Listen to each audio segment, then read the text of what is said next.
Vamos abrir as nossas Bíblias na primeira carta de João, no capítulo 4.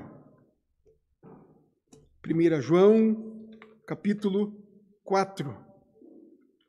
Eu quero fazer a leitura a partir do verso 13 até o verso 21, mas nós vamos nos concentrar nos versos 17 ao 19 para a exposição da palavra. 1 João 4, verso 13 ao 21. A palavra do nosso Deus diz assim: Nisto conhecemos que permanecemos nele e ele em nós, em que nos deu do seu Espírito.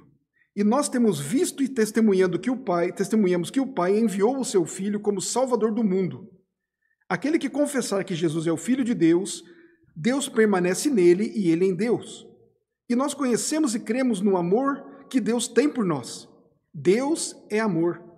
E aquele que permanece no amor, permanece em Deus e Deus nele.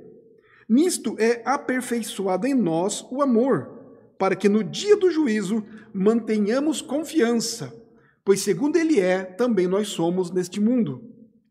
No amor não existe medo. Antes, o perfeito amor lança fora o medo.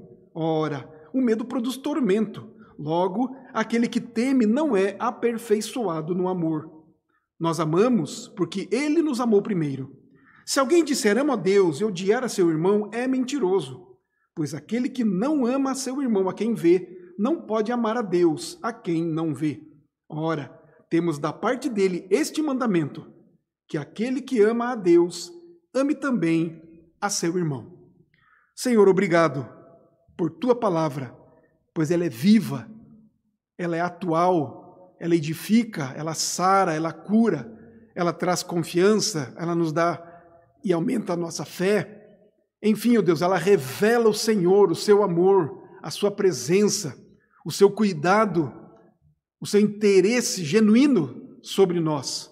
É por isso que ela foi escrita e registrada, para nos edificar, para nos agraciar com a sua presença, com o seu cuidado, enfim, com a sua vida em nós. Ajuda-nos agora a compreendermos esta bendita palavra e também, Pai, pelo auxílio do Teu Espírito Santo, aplicá-la nas nossas vidas. Faz assim, ó Deus, com cada um de nós. É a nossa oração, no nome do Senhor Jesus. Crianças, vocês estão aí? As crianças estão acompanhando esta palavra nesta manhã? Então, eu tenho algumas perguntas para vocês. Quero começar com vocês. Crianças, do que vocês têm medo? Vocês têm medo de alguma coisa? Vocês têm medo, por exemplo, de levarem bronca dos seus pais? Vocês têm medo de apanhar deles? De serem disciplinados pelos pais? Vocês têm medo de perder algumas regalias? Alguns brinquedos? Alguma oportunidade de diversão? Vocês têm medo que os pais tirem de vocês o videogame, não é? A internet? Vocês têm medo de ficar de castigo? Mas, ainda mais sério um pouquinho, uma pergunta mais profunda. Vocês têm medo de Deus? Então, crianças, pensem nisso e respondam isso para vocês mesmos. Mas também há perguntas para nós, os adultos. Nós temos medo de passar necessidades? Medo de ficarmos desempregados? De passarmos fome? Ou ainda de ficarmos doentes, acamados? De termos que depender de outras pessoas? E mais, nós temos medo de morrer? E de deixarmos filhos pequenos para que outros cuidem? Ou medo ainda de deixarmos, morrermos e deixarmos filhos dependentes, desassistidos? Temos medo dessas coisas? Temos medo de deixarmos pais idosos, enfermos, também, por vezes? Nós, os adultos, ainda temos medo de sofrer as dores da morte? Há mortes que parecem-nos, que não há dor, morre de repente, por um instante, não é? Mas certamente há dor ali. Ou aquela morte que a chegada dela, que a efetivação dela se prolonga, não é mesmo? Num leito de enfermidade, enfim. Temos medo de sofrer as dores da morte, mas, queridos, o pior de todos os medos, medo de morrer por causa do juízo do Senhor, medo de morrer por causa do inferno. Às vezes, queridos, esses medos todos que acabei de citar aqui, são medos aí circunstanciais, mas provavelmente, inconscientemente até, o medo na realidade que está por trás desses medos que coloquei aqui, alguns deles apenas, é medo do juízo do Senhor, medo da morte por causa do juízo, da condenação, do inferno. Mas afinal, o que é o medo? O medo é uma manifestação do nosso instinto básico de preservação. Ou seja, não queremos morrer. Queremos nos preservar, e qualquer coisa que venha de encontro a essa nossa preservação, que atente contra a nossa vida, uma ameaça, portanto, às nossas vidas, se chama medo. Então, o medo é uma reação a uma ameaça para as nossas vidas. É a resposta a um verdadeiro ou a um suposto perigo. Perigos que ameaçam a nossa tranquilidade física, emocional, afetiva e principalmente o maior perigo, a vida, não é? Ou seja, pela morte, o medo da morte. E primeiramente a morte física, mas também a morte espiritual. O inferno. Queridos, não é difícil nos lembrarmos e verificarmos, por exemplo, quando vamos a um velório de alguém não cristão e onde a família não é cristã. Nós vemos o desespero. Muitas vezes conhecemos alguém que não ama a Cristo, que não anda com o Senhor, um ateu, portanto, e que durante a vida ele não considera as questões espirituais. Não é mesmo? Quando falamos com ele a respeito da morte, a respeito da vida após a morte que o Senhor Jesus tem para aqueles que o amam, ele diz que não acredita nisso, diz que o que vale é a vida aqui, que depois da morte tudo se acaba e que ele, portanto, não se preocupa com essas coisas. Mas se esse indivíduo, se essa pessoa chega perto da morte, fica adoecido por um longo tempo, nós vamos perceber a sua agonia. Porque mesmo que ele não externize essas questões espirituais, mas de fato há uma agonia, um desespero. É de fato o medo da morte que causa o medo, não é?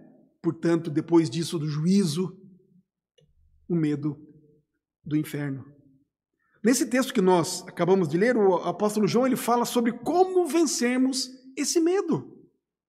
E quaisquer outros, mas especialmente o medo do dia do juízo, o medo da condenação eterna, o medo do inferno. E lembremos, queridos, que o apóstolo João escreve para os cristãos, ele não está falando isso aqui para os ímpios. Olha o que ele nos diz aqui no capítulo 1 da sua primeira carta, 1 João 1, versículo 4.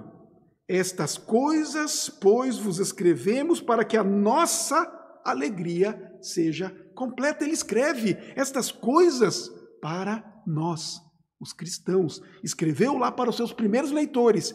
E a palavra está até hoje, está nas nossas mãos. É para nós, para os cristãos, para os filhos de Deus.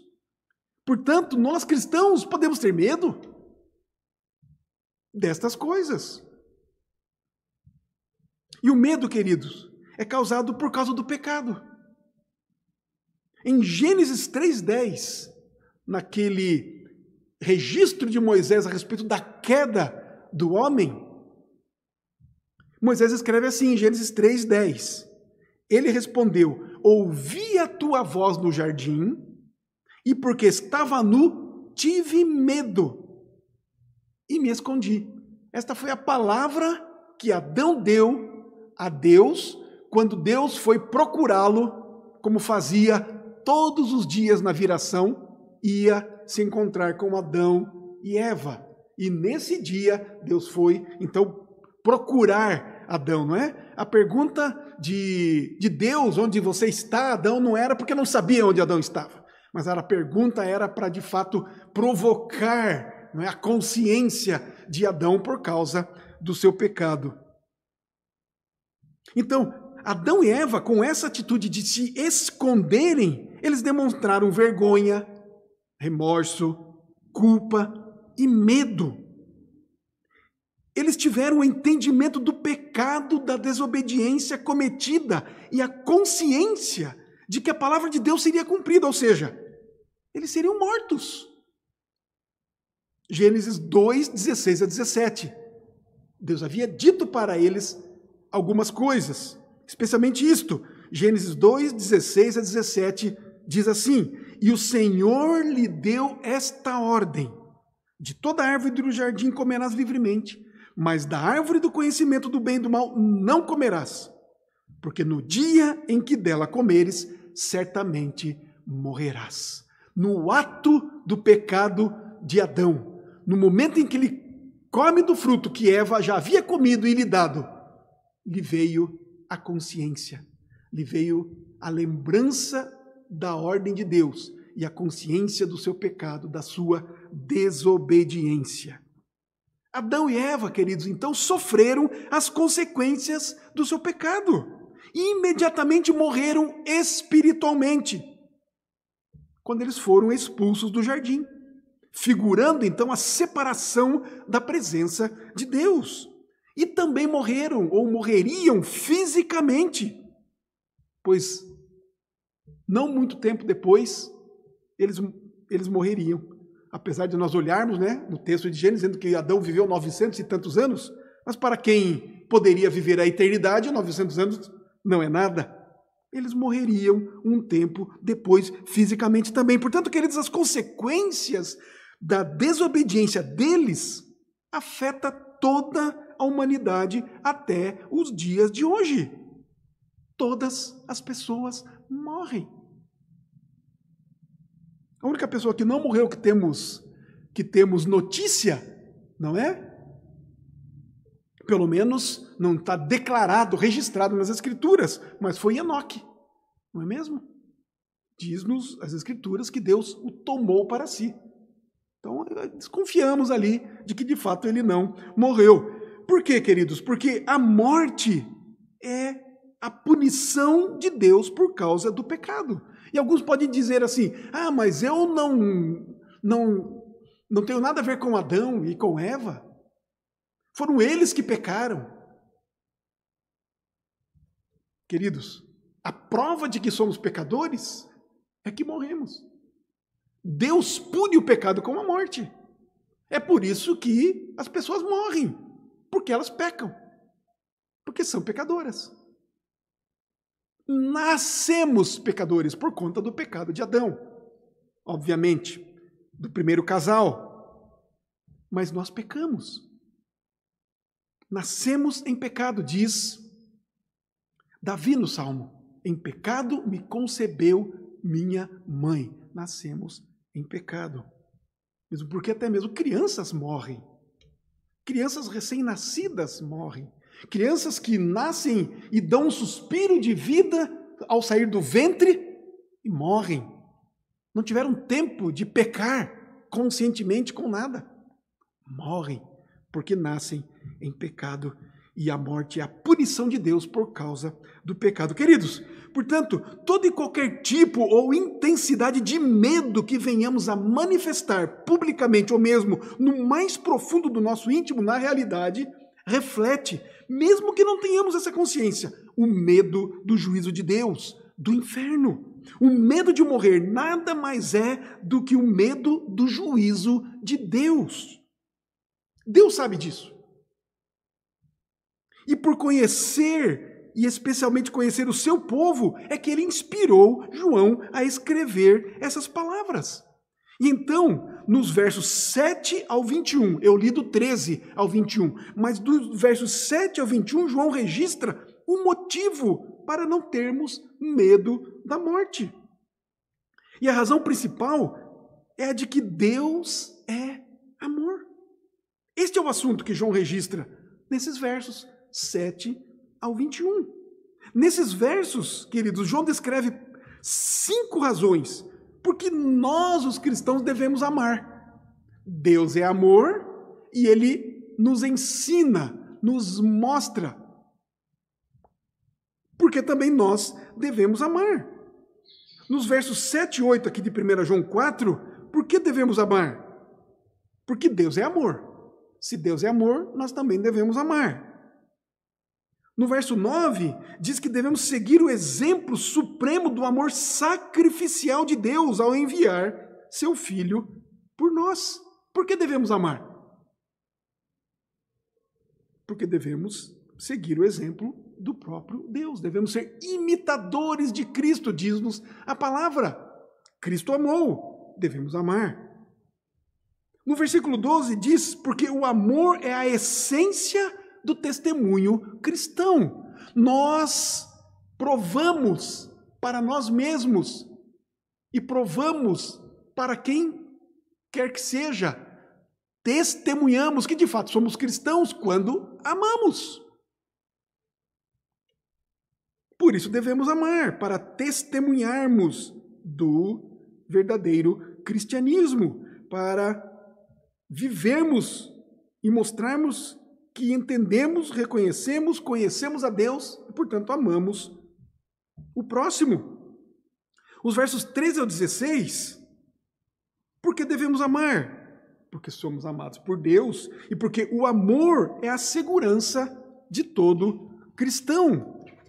Mas a quinta razão é esta que vamos lidar com ela agora aqui nos versos seguintes, os versos 17 ao 20, 17 a 19, 17 ao 20, porque o amor é a confiança do cristão em meio ao juízo. É isso que nos diz o versículo 17. Nisto é em nós aperfeiçoado o amor, para que no dia do juízo mantenhamos confiança, pois segundo ele é, também nós somos neste mundo. Nisto é em nós aperfeiçoado o amor. E como é que se dá esse aperfeiçoamento? Olha os versos 13 ao 16. Nisto conhecemos que permanecemos nele e ele em nós, em que nos deu do seu Espírito, e nós temos visto e testemunhamos que o Pai enviou seu Filho como Salvador do mundo. Aquele que confessar que Jesus é o Filho de Deus, Deus permanece nele e ele em Deus. E nós conhecemos e cremos no amor que Deus tem por nós. Deus é amor, e aquele que permanece no amor, permanece em Deus e Deus nele. Então, como é que nós somos aperfeiçoados no amor? Versículo 13. Deus nos deu do seu Espírito Santo. Somos aperfeiçoados no amor por causa do Espírito Santo de Deus em nós. Obra de Deus pelo seu Espírito. Como é que nós somos aperfeiçoados no amor? Olha o versículo 14. Por isso é que devemos ver e testemunhar que Cristo é o Salvador enviado por Deus. Somos aperfeiçoados nesse amor, porque nós podemos, pelo Espírito Santo de Deus, vermos a Cristo e testemunharmos que Cristo é o Salvador enviado por Deus. Ainda mais, como é que nós somos aperfeiçoados nesse amor? a nossa confissão de que Jesus é o Filho de Deus, assegura o nosso pertencimento a Ele. Não é apenas sabermos, não é apenas lermos e ouvirmos a respeito de que de fato Cristo é o Filho de Deus. Não, nós devemos confessar. E a confissão é algo que parte da nossa mente, do nosso intelecto, do nosso saber, do nosso compreender, mas também do nosso coração, em que de fato cremos no mais profundo da nossa alma, de que de fato Jesus Cristo é o Filho unigênito de Deus. E isso então nos dá a certeza, a convicção de que pertencemos a Ele, que somos dele. Como somos aperfeiçoados nesse amor? Conhecendo e crendo no amor de Deus, o amor que Deus tem por nós, e permanecermos nesse amor, pois Deus é amor. Assim somos aperfeiçoados nesse amor, no amor que Deus tem por nós, e somos aperfeiçoados no amor que temos por Ele. Mas ele segue no versículo 17 ainda: nisto é em nós aperfeiçoado o amor. Para quê? Qual é o objetivo de sermos, um dos objetivos de sermos aperfeiçoados nesse amor, de crescermos nesse amor por Deus, para que no dia do juízo mantenhamos confiança. O dia do juízo vem, queridos. É óbvio. E está claro nesse texto, não é? Para que no dia do juízo, isso quer dizer que haverá um dia do juízo. O dia que o Senhor Jesus Cristo voltará, não como Salvador, não para salvar, mas para julgar a terra. Dia do juízo, ele vem. E será, queridos, dia de alegria e glória para o povo de Deus e de extremo terror para os incrédulos. Segundo aos Coríntios, você pode abrir a sua Bíblia comigo. Segundo aos Coríntios, capítulo 5, verso 10. O apóstolo Paulo fala sobre isso. Segundo aos Coríntios, capítulo 5, versículo 10, diz assim: porque importa que todos nós, e aqui ele está escrevendo para a igreja, e Paulo se incluindo nisto, porque importa que todos nós compareçamos perante o tribunal de Cristo, para que cada um receba segundo o bem ou o mal que tiver feito por meio do corpo. Mas tem mais. Olha aqui, Apocalipse, capítulo 20. Último livro da Bíblia lá. Apocalipse, capítulo 20. Lá no finalzinho do livro, os versos 11 ao 15. O mesmo apóstolo João que escreve sua primeira carta, escrevendo Apocalipse, o livro da Revelação, diz assim, Apocalipse 20, de 11 a 15, vi o céu aberto, e eis um cavalo branco, o seu cavaleiro se chama Fiel e Verdadeiro, e julga e peleja com justiça. Os seus olhos são chama de fogo, na sua cabeça há muitos diademas, tem um nome escrito que ninguém conhece, senão ele mesmo. Está vestido com um manto tinto de sangue, e o seu nome se chama o Verbo de Deus. E seguiam-no os exércitos que há no céu, montando cavalos brancos com vestiduras de linho finíssimo, branco e puro. Sai da sua boca uma espada afiada, para com ela ferir as nações. E ele mesmo as regerá com um cetro de ferro, e pessoalmente pisa o lagar do vinho do furor da ira do Deus Todo-Poderoso. O dia do juízo. Olha o que o escritor aos Hebreus, dê uma olhadinha lá. Hebreus, capítulo 9.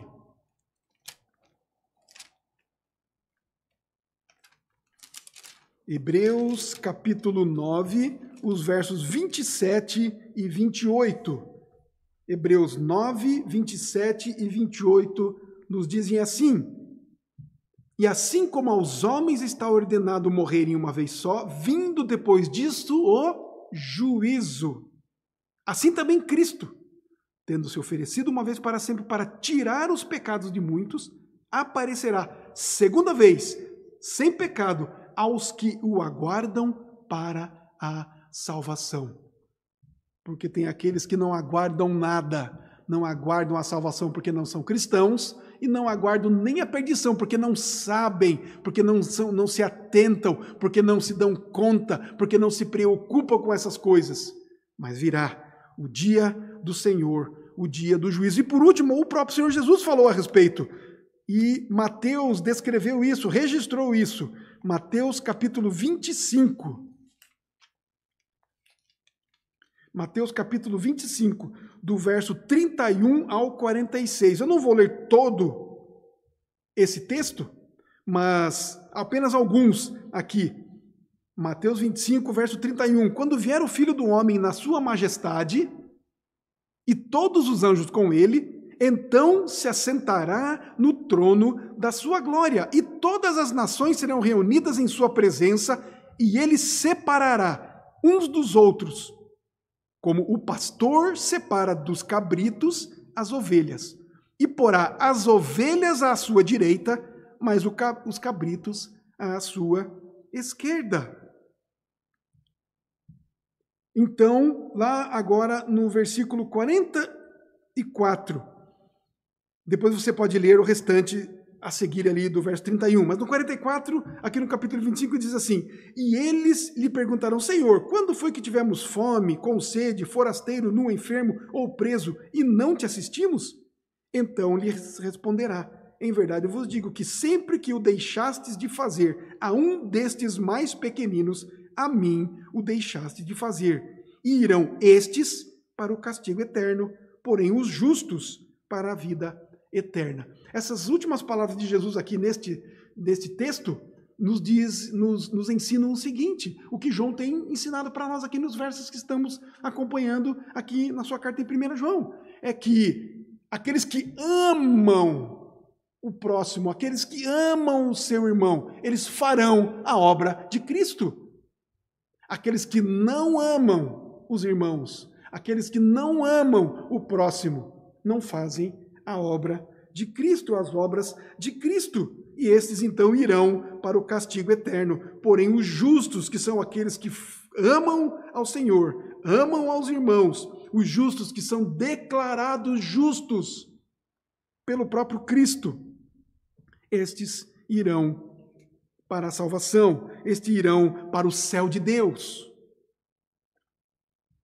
No dia do juízo, mantenhamos confiança.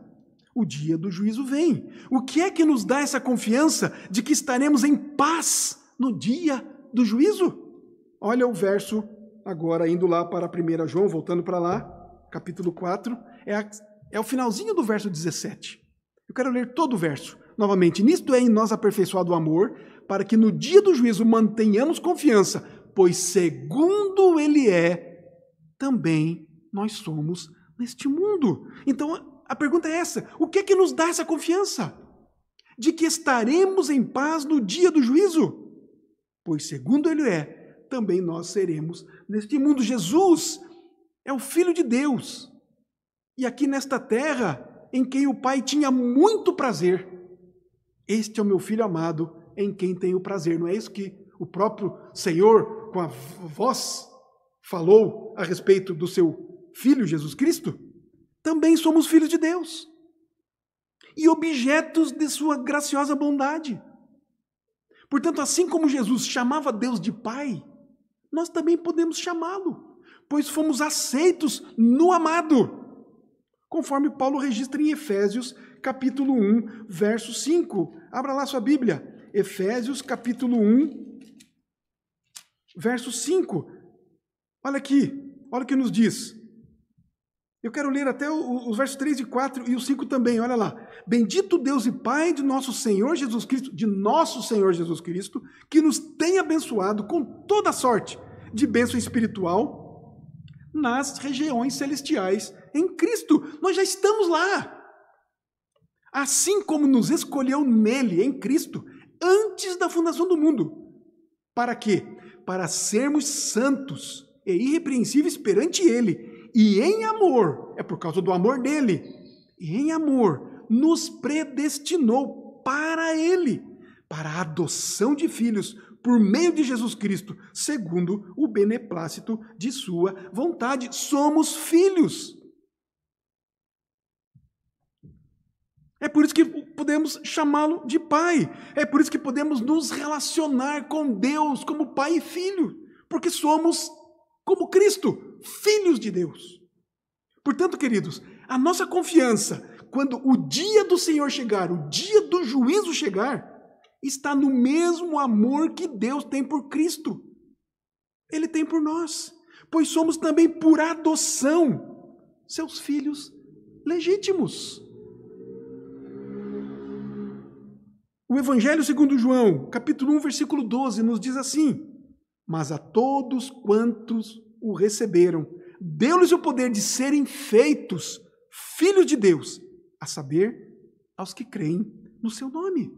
E Efésios 1:5 que eu acabei de ler. A adoção, fomos adotados. E o termo adoção aqui é um termo jurídico na lei romana.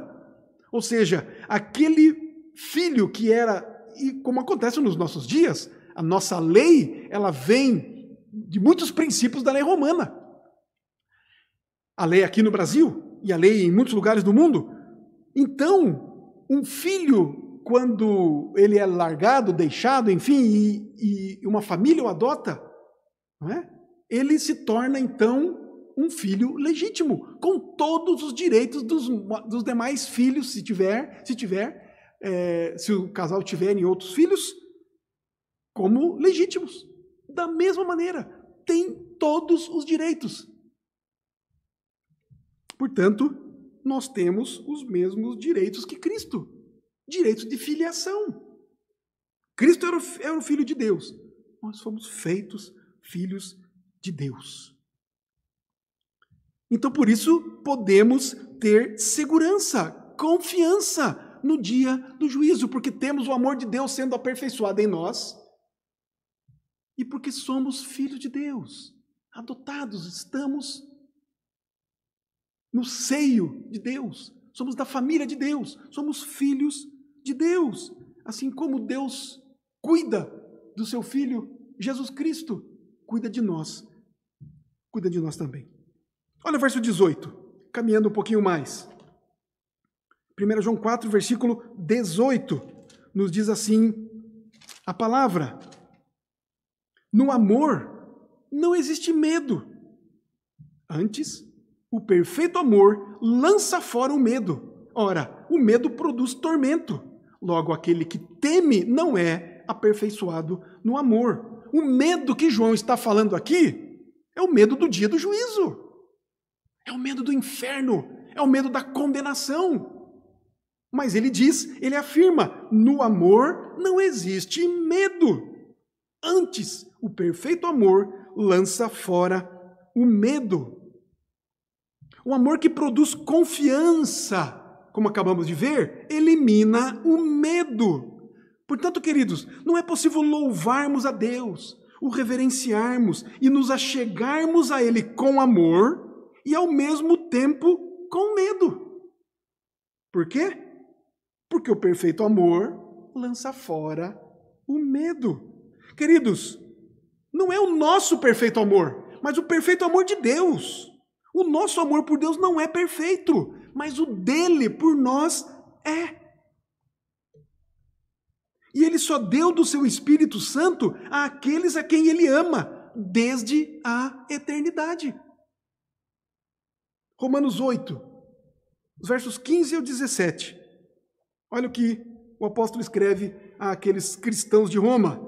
Romanos 8, 15 ao 17, diz assim: porque não recebestes o espírito de escravidão, para viverdes outra vez atemorizados, mas recebestes o espírito de adoção, baseados no qual clamamos, Abba, Pai. Essa expressão quer dizer, paizinho querido. É esse tipo de relacionamento que Deus tem conosco, seus filhos, aonde Ele nos dá essa liberdade para nos achegarmos a Ele e o tratarmos como paizinho querido. Afetividade, amor, graça, carinho, fraternidade, é isso, é dessa maneira. Ele segue dizendo aqui, o próprio Espírito testifica com o nosso espírito que somos filhos de Deus. O Espírito Santo de Deus confirma, testifica, testemunha no nosso coração. Nos dá essa certeza, essa confiança de que somos filhos de Deus. Ora, se somos filhos, somos também herdeiros. Herdeiros de Deus e co-herdeiros com Cristo. Se com Ele sofremos, também com Ele seremos glorificados.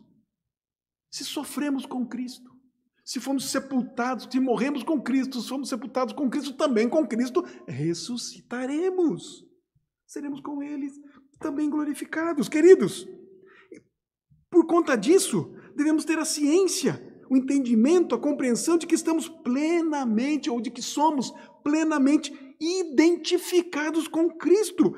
Pertencemos a Deus, tal qual o nosso amado Senhor e Salvador Jesus Cristo. E vejam que Ele mesmo, Cristo, declarou. Ele fez esta maravilhosa, magnífica, estupenda declaração. Lá no Evangelho, segundo João, está registrado. João 14:3. Ele diz assim, o próprio Senhor Jesus: e quando eu for e vos preparar lugar, voltarei e vos receberei para mim mesmo, para que onde eu estou, não é para que onde eu estiver, ou eu vou estar um dia, não, para onde eu estou, estejais vós também. Ele está falando do céu, da eternidade com Ele, da sua presença, oposto ao inferno, ao terror da morte eterna. É assim, queridos, que o nosso amor por Deus é aperfeiçoado. Quanto mais conhecemos a Cristo, mais o amamos. Mas o verso 18 continua. Ora, o medo produz tormento. Aquele que teme não é aperfeiçoado no amor. Aquele que tem medo do juízo, medo do dia do juízo, medo da condenação, não é aperfeiçoado no amor. Não ama a Deus, não é amado por Deus, não reconhece que Deus é amor, que Deus enviou o seu Filho para a nossa salvação, que fomos adotados e fazemos parte da família de Deus. O medo da morte, do juízo, da condenação eterna ao inferno. Isso jamais acontecerá com os filhos de Deus. Como com os que estão sendo aperfeiçoados no amor de Deus. No amor a Deus, no amor por Deus, por meio de Jesus Cristo. Jamais acontecerá conosco porque nós somos perdoados. Olha o que Paulo escreve aos Romanos, capítulo 8, verso 1. Super conhecido. Olha o entendimento que o apóstolo tem sobre essas coisas. Agora, pois, já nenhuma condenação há para os que estão em Cristo Jesus. Por um lado, nós acabamos de ler que todos nós, Paulo mesmo escrevendo aos Coríntios, que todos nós nos apresentaremos no dia do juízo. Todos nós estaremos no dia do grande julgamento. Todos. Cristãos e não cristãos. Filhos de Deus e não filhos de Deus. Ovelhas e cabritos.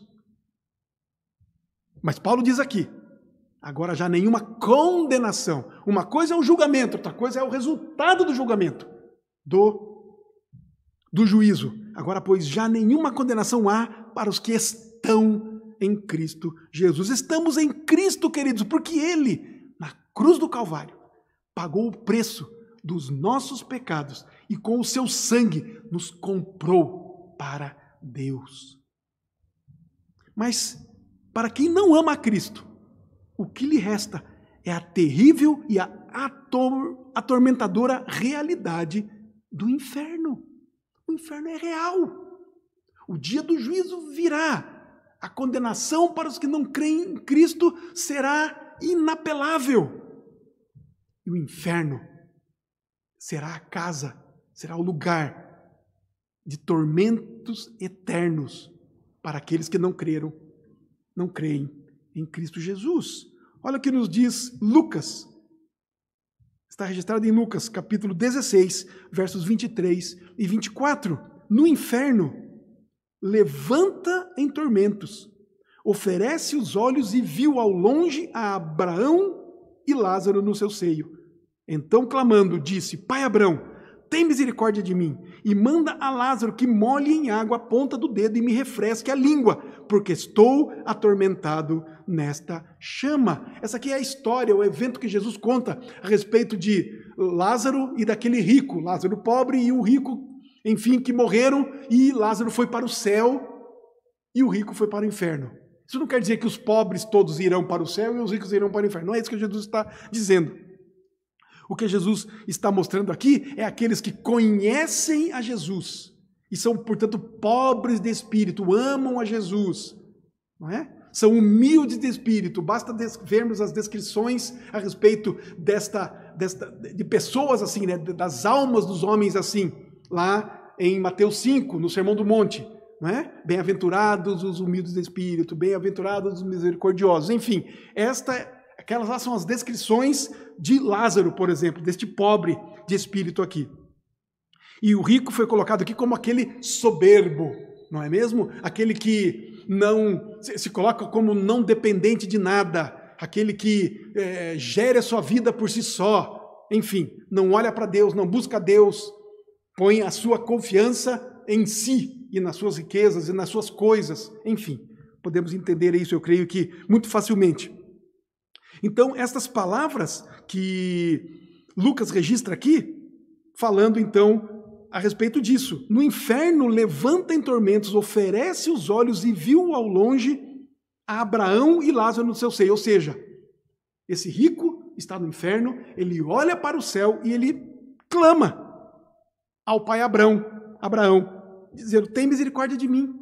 E manda Lázaro que molhe em água a ponta do dedo e me refresque a língua, porque estou atormentado nesta chama. É assim no inferno. Tormentos, fogo, chamas, ardente, aonde este que foi jogado para lá, que foi levado para lá, não é? Por não amar a Cristo, por não reconhecer Cristo, por não andar com Cristo, enfim. Ele chega a pedir que apenas alguém, Lázaro no caso, venha e lhe molhe uma gota d'água à sua língua, para que seja minimamente refrescado.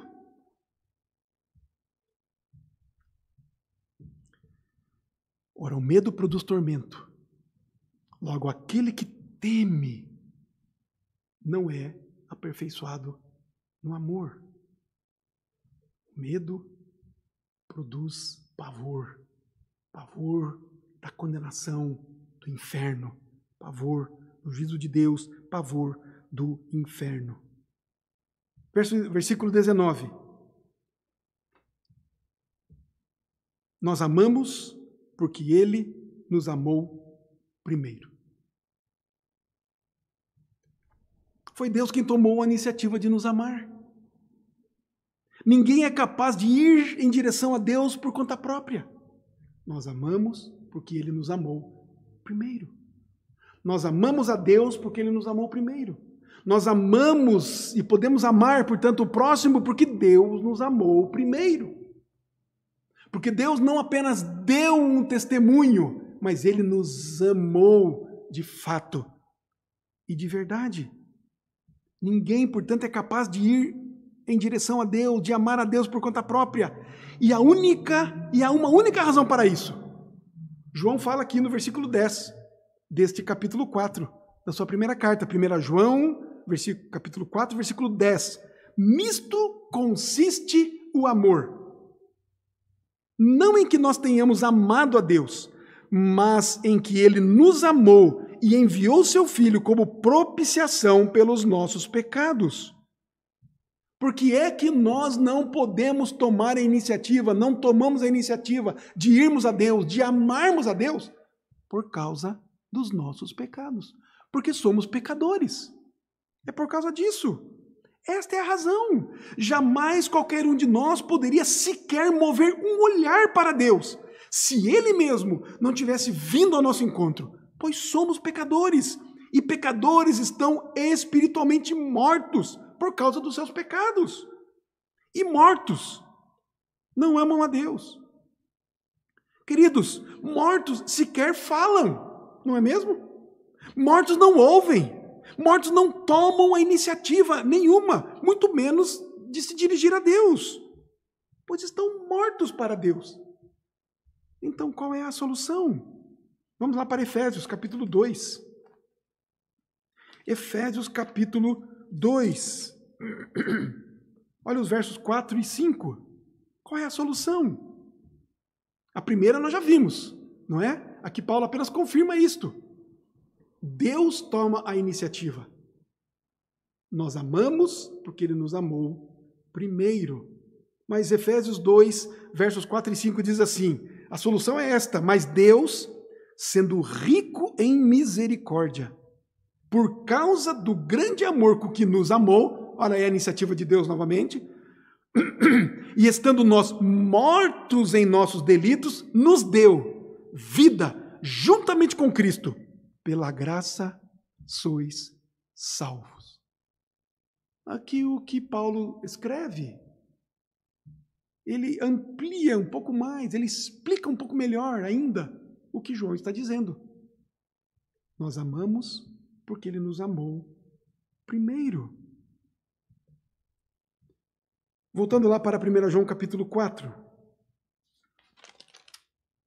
Nisto é em nós aperfeiçoado o amor, para que no dia do juízo mantenhamos confiança, pois segundo Ele é também nós somos neste mundo. No amor não existe medo, antes o perfeito amor lança fora o medo. Ora, o medo produz tormento, logo aquele que teme não é aperfeiçoado no amor. Nós amamos porque Ele nos amou primeiro. Concluindo e aplicando então, queridos, com algumas perguntas e respostas. Preste atenção. Primeiro, nós já lembramos no início, e volto a repetir aqui. Lembremos que estas coisas foram escritas para que a nossa alegria fosse completa. 1 João 1,4 que já lemos.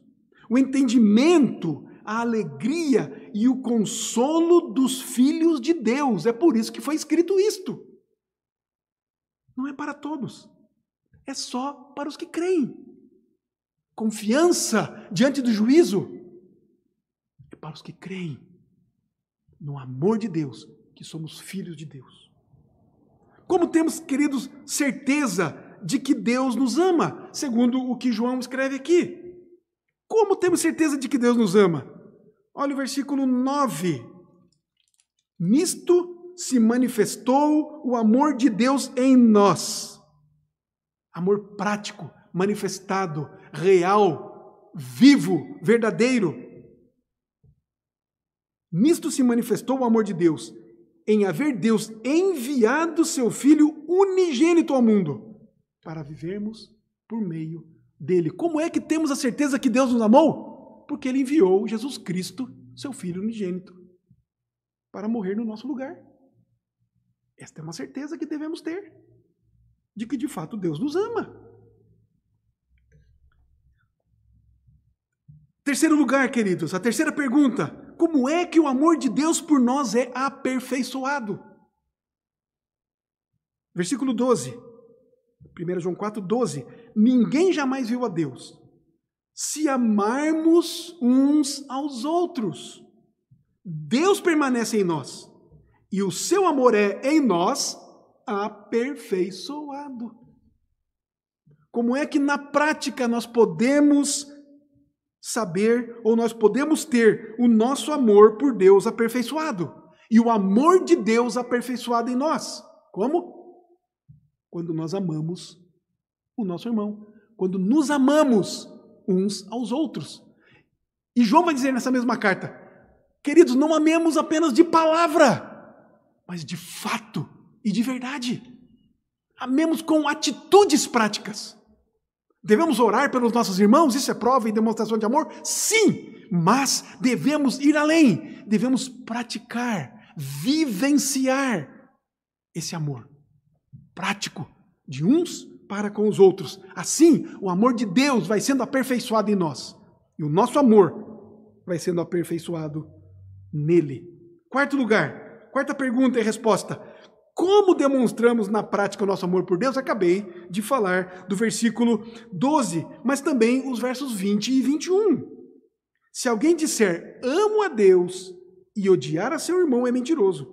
Pois aquele que não ama a seu irmão, a quem vê, não pode amar a Deus, a quem não vê. Ora, temos da parte dele este mandamento, que aquele que ama a Deus, ama também a seu irmão. Portanto, queridos, não podemos dizer que amamos a Deus, que temos um relacionamento com Deus, que conhecemos a Deus, que fomos livres do pecado, da morte, do dia da condenação, no dia do juízo, se nós não amamos o nosso irmão. A palavra é clara. Não posso dizer que amo a Deus a quem eu não vejo, pois Deus é Espírito e ninguém jamais viu a Deus. Não posso dizer que eu o amo se eu desprezo o meu irmão, se eu não amo o meu irmão, se eu não pratico misericórdia e piedade em favor do meu irmão. Eu não posso dizer que amo a Deus. E por fim, então, queridos, qual a razão para não termos medo da morte? Do dia do juízo, da condenação e do inferno? A resposta é o amor. É o amor de Deus em Cristo Jesus e as suas ricas e preciosas promessas para o seu povo, para nós. Promessas e mandamentos para nós. Há promessas e há os seus mandamentos, que amemos uns aos outros. Eu quero terminar com o Evangelho segundo João, fazendo a leitura ali no capítulo 10, os versos 27 ao 30. João 10, 27 ao 30, que diz assim: as minhas ovelhas, portanto aqueles que pertencem a Deus, pertencem ao seu povo, foram chamados, escolhidos desde antes da fundação do mundo. As minhas ovelhas ouvem a minha voz. Diz mais, eu as conheço e elas me seguem. Elas me seguem. Elas amam também como eu amo. Elas me seguem. Elas fazem o que eu faço. Elas andam nos meus passos. As minhas ovelhas amam da mesma maneira como eu amo. Eu lhes dou a vida eterna. Jamais perecerão. Não tenhamos medo do dia do juízo. Eu lhes dou a vida eterna.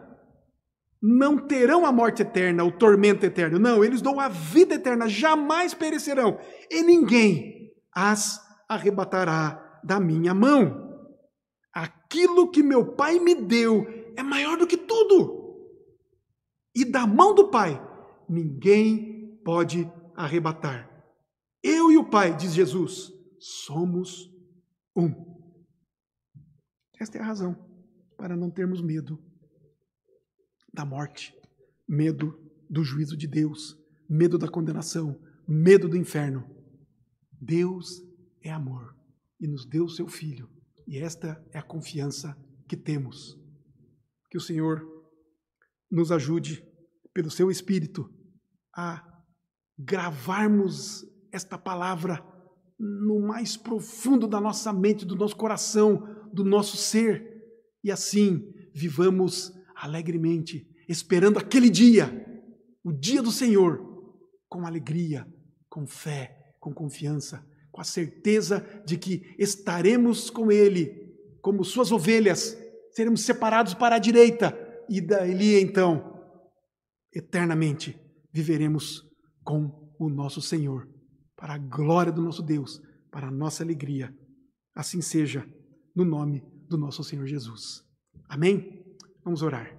Pai, obrigado pela Tua palavra, pois ela é poderosa, ela é verdadeira, ela é fiel, ela é única, ela é a satisfação para a nossa alma, para o nosso viver, alegria para o nosso caminhar.